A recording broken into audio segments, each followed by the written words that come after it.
mēs nevaram kļūt par tādiem pakalpiņiem, kas izpild visu šo organizāciju nosacījumus. Šeit neiet runa par to, ka mēs negrasamies, esot pie varas atdot parādus. Parāds ir svēta lieta, tā ir mūsu valsts apņemšanās, un pēc tā arī mūsu valsts vērtēs.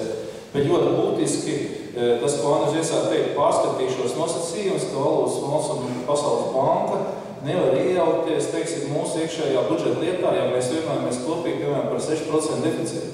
Jo tie aizrādījumi, ko mēs tagad dzirdam presē, ka tur kaut kas jāsamazina mūsu kultūrai, jāsamazina mūsu sportam, izglītībai, tas ir nepareizi, jo nav jau citas vietas pasaulē Eiropas Savienībā, kur, piemēram, kāda valsts būtu atbildīga par latviešu kultūru.